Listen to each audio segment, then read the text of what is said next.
फॉडमॅप म्हणतात. फॉडमॅप म्हणजे नेमकं काय, याच्याबद्दल सांगा ना सर. हा, तर फॉडमॅप म्हणजे आपल्याला असे काही विशिष्ट पदार्थ वेगळे करावे लागतात. त्याच्यामध्ये 2 कॅटेगरी करतो आपण, लो फॉडमॅप आणि हाय फॉडमॅप. ओके, तर फॉडमॅपचा मिनिंग सांगा, तो पण महत्वाचा आहे. कारण काय, फॉडमॅप म्हटल्यानंतर हा ते एक एकदम वेगळा काहीतरी बोलतायत असं वाटायला नाही पाहिजे. फॉडमॅपचं थोडं मिनिंग सांगितलं बरोबर, तर त्याला कोरिलेट करायला इझी होईल. बरोबर.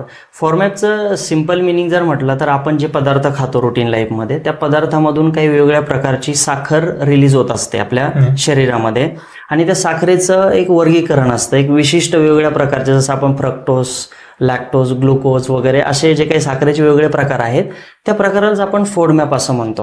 ओके, म्हणजे ज्याच्यामध्ये फर्मेंटेड ऑलिगोसेक्राइड वगैरे जे काही आपण इंग्लिश टर्म्समध्ये बोलतो, तर त्याचा अर्थ असा आहे की वेगवेगळ्या प्रकारच्या साखर असतात ज्या आपल्या शरीरामध्ये गेल्याच्या नंतर काही तुम्हाला मदत करतात पण काही ट्रिगर करू शकतात.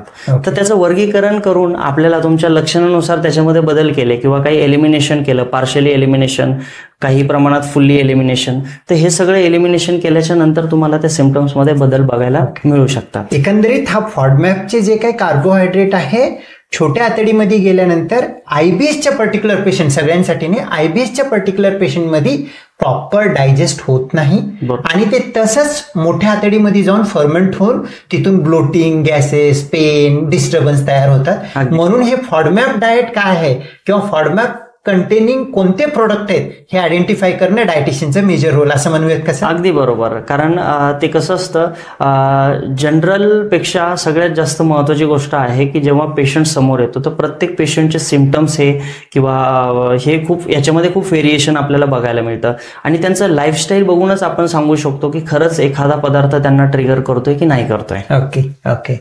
आता ज्या वेळेला फॉडमॅपमध्ये आपण बोलायला चालूच केलेलं आहे, तर एक सिंपल वे मध्ये हाय फॉडमॅप म्हणजे आपल्या आयबीएसच्या पेशंटला हाय फॉडमॅप डाएट आपल्याला टाळायचे.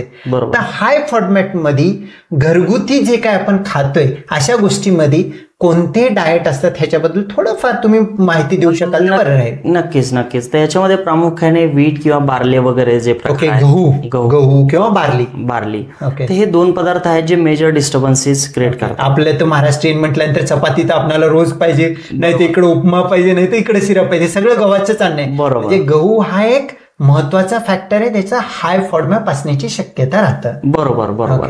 तर याच्यामध्ये अजून काही जर आपण फॅक्टर, तर थोडंसं हाय फॅटी फूड म्हणू शकतो. डेअरीचे काही असे प्रकार ज्यांना स्पेशली लॅक्टोज इंटॉलरन्स आहे त्या केसमध्ये हे खूप जास्त ट्रिगर करू शकतं किंवा असे पदार्थ अशा लोकांनी प्रकर्षाने टाळायलाच हवेत.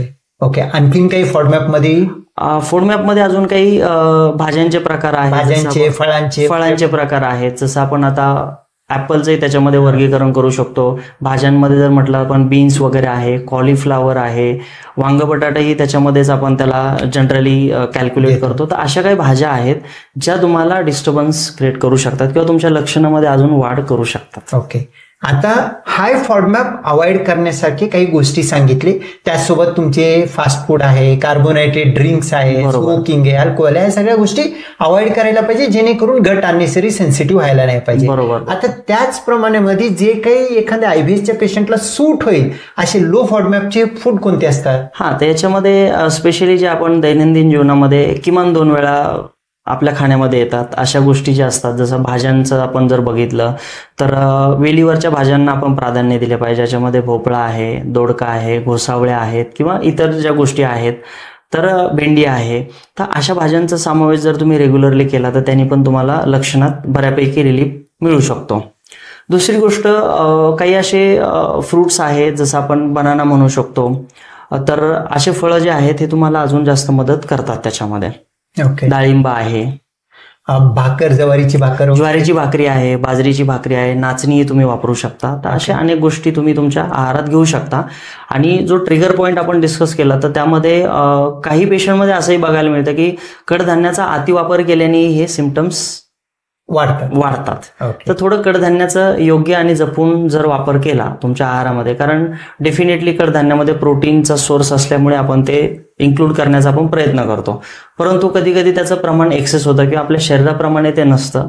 त्याच्यामुळे अशा डिस्टर्बन्सेस क्रिएट होऊन त्याच्यावर जर थोडं लक्ष ठेवलं तरी आपल्याला बदल बघायला मिळू शकतो.